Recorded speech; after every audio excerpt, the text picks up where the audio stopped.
एक मुलगी होती, साधी सरळ, थोडीशी खट्याळ, नेहमी स्वप्नाच्या दुनियेत रंगलेली. आणि एक मुलगा होता, स्वाभिमानी, हुशार, नेहमी स्वतःमध्ये गुंतलेला. अशी दोघांची एकदा ओळख झाली आणि त्यांची छान मैत्री झाली. त्यातून त्यांचे फोन कॉल आणि मेसेज चालू झाले. ती मुलगी रोज त्या मुलाला फोन आणि मेसेज करायची. जर तिने एखाद्या दिवशी कॉल किंवा मेसेज केला नाही तर तो तिच्यावर रागवायचा आणि तिला विचारायचा, काल तू फोन का नाही केलास? मी वाट पाहत होतो तुझ्या फोनची. मग ती त्याला म्हणायची की नाही सॉरी, काल नाही जमलं फोन करायला. तिच्या या उत्तरावर तो समाधानी नसायचा. रोज त्यांचे फोन आणि मेसेज चालू असायचे. त्या मुलीला त्याच्याशिवाय करमत नसे. तिने कितीही ठरवलं की आपण त्याला जास्त मेसेज नाही करायचे, तरीही त्याला मेसेज केल्याशिवाय तिला करमत नसे. ती त्याला मेसेज करायची. त्यांचे एकमेकांशी संवाद वाढू लागले होते. ती एकटी असली की त्याच्या विचारात गुंतायची. कितीही ठरवलं की नाही त्याचा विचार करायचा, तरीही ती अधिकाधिक त्यांच्यात गुंतत जात होती. कारण ती त्याच्या प्रेमात पडली होती. त्याच्या विचारात असताना त्याला आठवून गालातल्या गालात हसायची, गाणं गुणगुणायची. पाहिले न मी तुला, तू मला न पाहिले, ना कळे कधी कुठे मन वेडे गुंतले. आता तिला त्याची सवय झाली होती. तिला सतत त्याच्याशी बोलावंसं वाटायचं. हळूहळू ती त्याचं सगळं काही ओळखू लागली होती.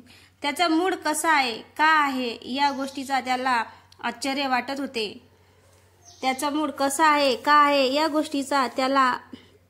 वाटत होते. तो तिला विचारायचा, अगं तुला कसं कळलं की माझा मूड खराब आहे ते?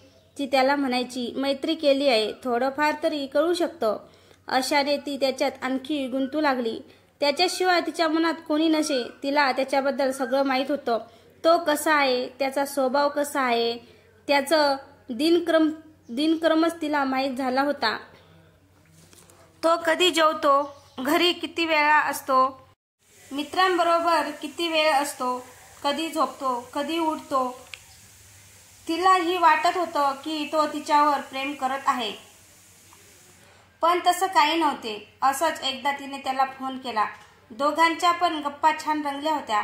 आता तिला त्याच्या मनातलं जाणून घ्यायचं होतं, पण काही केल्या तिला ते समजत नव्हते.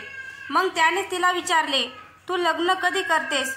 त्यावर ती चटकन त्याला म्हणाली, छे एवढ्या लवकर नाही, अजून वेळ आहे, बघू. तू कधी करतोस लग्न? तेव्हा तो तिला म्हणाला, मी लग्न करणार नाही, मी एकटाच बरा आहे. मग त्याच्या या उत्तरावर ती खूप दुःखी होते. काही क्षण तिला काही सुचत नाही. हा असा का बोलत आहे? पण स्वतःला सावरून ती परत त्याला विचारती, तू असा का बोलत आहे? तुझ्या आयुष्यात काही घडलं आहे का? तो अपसेट होऊन तिला म्हणतो, होय, आणि आता मला कोणीच नको, मी एकटाच बरा आहे, खूप सुखी आहे. त्याच्या आयुष्यात खूप काही घडलं आहे. हे कळाल्यावर ती विषय बदलते आणि ते दोघे दुसऱ्या विषयावर बोलू लागतात. आणि ती त्याचा कोमजलेला चेहरा परत फुलवते. सांग कधी कळणार तुला भाव माझ्या मनातला, रंग कधी दिसणार तुला लाजणाऱ्या फुलातला. तिचा हा स्वभाव त्याला खूप आवडत असे. तो नकळत तिला बोलून जातो, तू खूप चांगली आहेस, तुझं चांगलंच होईल. पण ती मनातल्या मनात म्हणत असे, माझे चांगले होईल पण जेव्हा तू माझ्यासोबत असशील. कारण ती त्याला दुःखी पाहू शकत नव्हती. त्याला कळलं नव्हतं की ती निष्पाप त्याच्यावर प्रेम करायची. तिच्या मनात एक आशा होती, कधीतरी तो तिचा विचार करेल, कधीतरी त्याला तिच्या भावना समजतील. तिला नेहमी वाटायचं आज न उद्या त्याला माझं प्रेम कळेल आणि मी माझं प्रेम व्यक्त करेल. असेच 2 ते 3 वर्षे निघून जातात. ती अजूनही त्याला तशीच कॉल मेसेज करत होती. ती त्याची वाट पाहत होती. तिच्या मनात कुठेतरी आशा होती की तो पण तिच्यावर प्रेम करेल. गणेशोत्सव चालू होते. 7 दिवसाचे बाप्पा त्यांच्या गावी निघाले होते. ती आनंदात गणपती विसर्जनाला निघाली होती. तिच्या मोबाईलवर सारखे कॉल येत होते. समुद्रावर पोहोचल्यावर परत तिला एक कॉल आला. तिने तो कॉल रिसीव्ह केला आणि ऐकलं. असलं कसलं तुझं आंधळं प्रेम, तू फसलीस, तुला फसवलं. ती पूर्णपणे घाबरली होती. का, काय झालं? अगं तू ज्याच्यावर प्रेम करतेस तो मॅरेड आहे. हे ऐकून तिच्या पायाखालची जमीनच सरकते. ती स्तब्ध होते. एका आडोशाला होताना तिच्या पायात काच रुतते, पायातून रक्त वाहते आणि हे तिला माहीतच पडलं नाही. ती तशीच स्तब्ध होती. तेवढे तिचे मित्र आणि आई शोधत येतात. तिच्या पायाला पाहून तिची आई ओरडते, अगं पायात काच गेली आहे आणि तुझं लक्ष कुठे आहे? आई मग पायातून काच काढते, पण तिचं हृदय त्या काचेप्रमाणेच तुटलं होतं. तशीच जाऊन ती समुद्राच्या काठी बसते. कोणाला डोळ्यातले अश्रू दिसू नये म्हणून त्या पाण्यात भिजून आपले अश्रू लपविते. त्या रात्री तिला झोप लागली नाही. दुसऱ्या दिवशी ती त्याला कॉल करते. डोळ्यातले अश्रू गिळून ती त्याला बोलते, यापुढे मला कोणत्याही प्रकारचा कॉन्टॅक्ट करू नकोस. तो खूप गोंधळून गेला होता. ही अचानक अशी काय बोलते म्हणून. अगं काय झालं? तू खूप काही गोष्टी माझ्यापासून लपवल्या आहेस. त्याला तिच्या बोलण्याचा अर्थ कळतो. परत ती त्याला बोलते, तुला माहिती आहे का मी तुझ्यावर किती प्रेम करते? तो म्हणतो, हो मला माहिती आहे. ती शॉक होते. काय?